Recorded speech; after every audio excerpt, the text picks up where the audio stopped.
Renungan pagi hari ini saya berikan judul menikmati prosesnya Tuhan. Menikmati prosesnya Tuhan.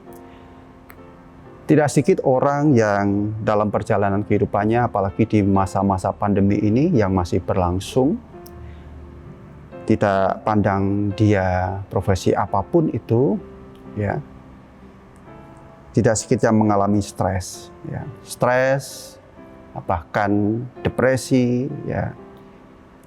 Sesungguhnya kalau kita merenungkan akan hal itu, akar yang menjadikan stres itu bukanlah keadaan yang ada, tetapi karena tidak tahu, memang kita sekalian tidak ada yang tahu waktunya Tuhan, dalam artian waktunya Tuhan dan caranya Tuhan. Kalau kita tahu kalau waktunya Tuhan membentuk kita, ya, membentuk kita, mempersiapkan kita 4 tahun, 8 tahun, kamu akan menjadi pribadi yang luar biasa dan kamu akan bekerja di tempat yang strategis, ya. Kalau kita sekalian para hamba Tuhan, mahasiswa STTII, kita 4 tahun kita lulus atau yang menempuh di S2 2 tahun selesai dan kita jelas penempatannya dan jelas segala sesuatunya, mungkin kita tidak akan stres, ya, kalau kita tahu waktunya itu. Tetapi yang membuat orang stres sesungguhnya karena memang seseorang tersebut tidak tahu waktunya Tuhan dan tidak tahu secara spesifik caranya Tuhan. Nah, saudaraku yang dikasihi Tuhan, oleh karena itu kita mau belajar dari pengalaman Yusuf ini untuk bagaimana dia menikmati prosesnya Tuhan. Ya, sekalipun kita tidak tahu persis waktunya Tuhan, tidak tahu persis caranya Tuhan, tetapi kita mau menikmati prosesnya Tuhan. Jikalau kita tidak menikmati prosesnya Tuhan, ya, pasti kita akan stres. Pasti lebih parah lagi, kita akan mengalami depresi. Ya, saudaraku yang dikasihi Tuhan, kalau melihat di dalam konteks daripada ayat ini, ya, Yusuf dari sudut waktu prosesnya dia bukanlah waktu yang singkat. Mulai dia mendapatkan mimpi dan dia menyampaikan pada saudara-saudaranya dan membuat iri saudara-saudaranya karena dia bisa dikatakan menjadi anak emas ayahnya, ya, Yakub, ya. Dan dari proses itu sampai dia dijual ke saudagar Mesir, sampai dia menjadi budak, dan itu bukanlah waktu yang singkat. Kalau didramakan gitu secara detailnya, itu bukan waktu yang singkat. Dan Yusuf pun tidak tahu waktu saat di mana dia akan menjadi orang nomor 2 di Mesir, dia tidak tahu waktunya itu. Melihat dari prosesnya itu, dia ada saatnya dia berhasil, ada saatnya dia bahkan masuk di penjara yang tidak seharusnya dia tuh mengalami seperti itu. Kalau kita perhatikan di dalam pasal 40 ayat yang ke-15,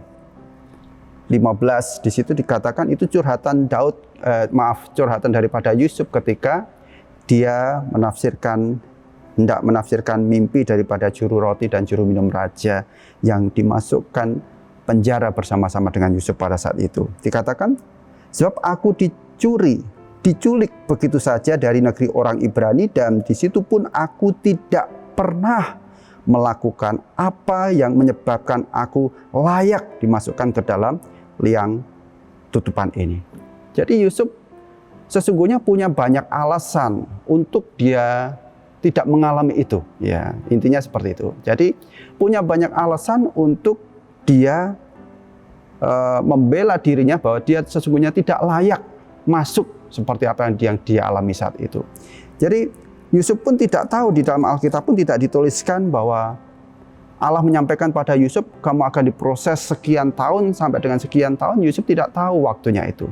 Tetapi Yusuf menikmati setiap proses-proses itu. Mengapa saya katakan Yusuf itu menikmati prosesnya? Kita lihat bahwa tidak ada suatu pemberontakan yang dituliskan di dalam teks ini. Pemberontakan Yusuf ketika dia diproses itu. Dia hanya curhatan ketika dia menafsirkan mimpi juru roti dan juru minum itu. Dia hanya mencurhatkan saja bahwa sesungguhnya dia itu tidak ada alasan sesungguhnya orang itu memasukkan dia di dalam liang tutupan ini bersama-sama dengan para tawan. dan bahkan dia difitnah ya dengan tindakan amoral, yaitu dia memperkosa istri Potifar. Ya, dia difitnah. Dan banyak sekali proses-prosesnya itu berbicara tentang waktu. Demikian pula ketika kita perhatikan di dalam ayat itu, di situ diceritakan bahwa ketika Yusuf menafsirkan mimpi itu, dia ingin supaya ingatlah aku, gitu ya. Ketika juru minum, juru roti itu keluar dari penjara supaya mengingat Yusuf akan kebaikan Yusuf. Dalam artian ada suatu ekspektasi Yusuf bahwa dia akan keluar dari situ.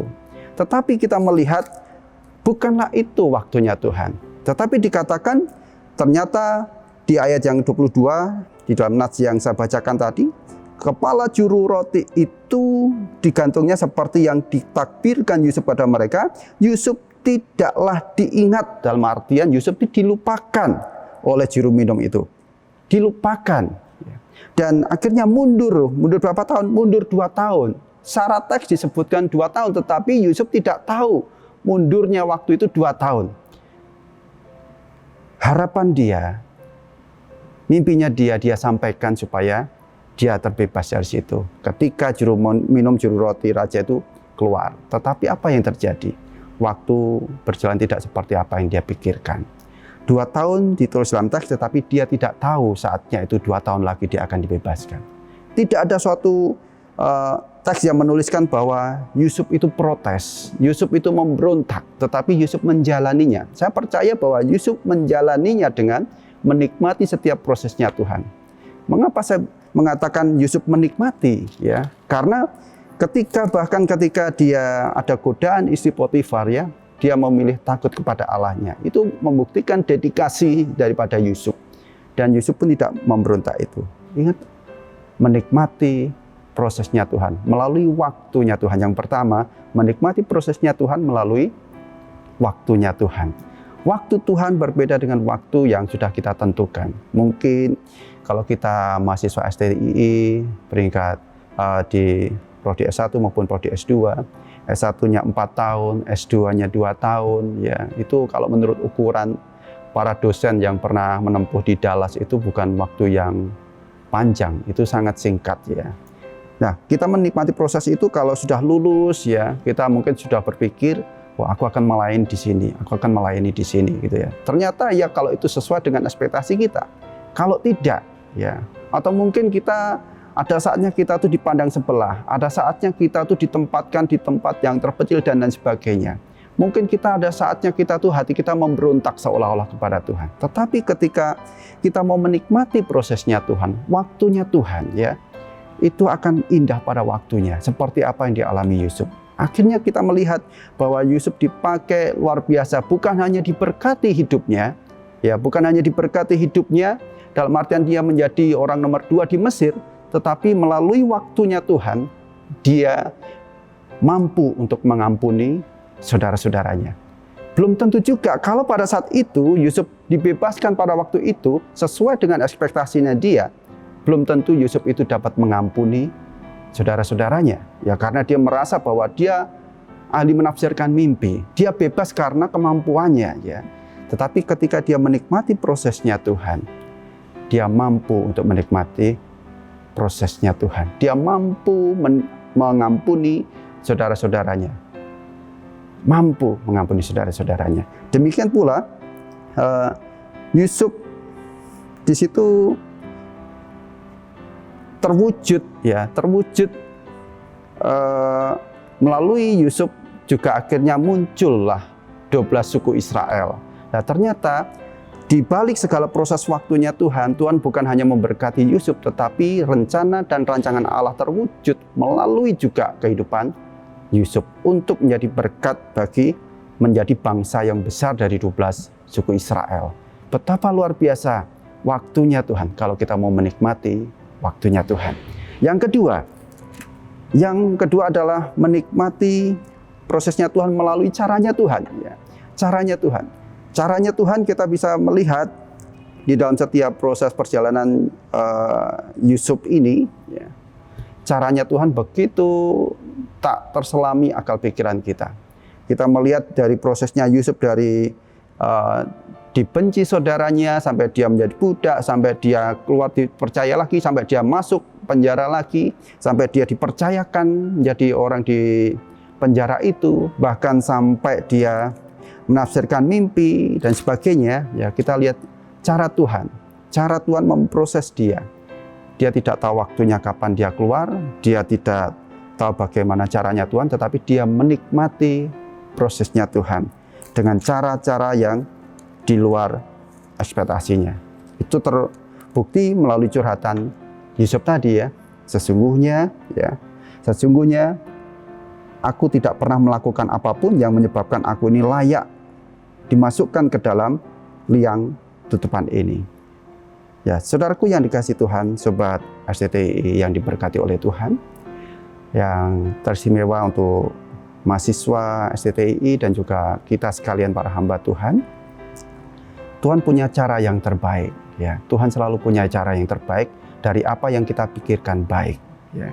Mungkin apa yang kita pikirkan baik, kita rencanakan, ya. Tuhan punya cara yang terbaik. Jangan pernah merasa gagal dan keterpurukan, apalagi kita menjadi pasif dalam keterpanggilan kita.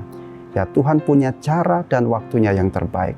Ingatlah cara Allah membentuk Yusuf dan mempersiapkan dia dengan cara dan waktunya Tuhan. Ketika Yusuf menikmati prosesnya Tuhan, Tuhan bukan saja memberkati dia menjadi pribadi yang luar biasa, menjadi orang yang berkuasa nomor 2 di Mesir, tetapi dia menjadi pribadi yang luar biasa, yaitu dia mampu mengampuni saudaranya.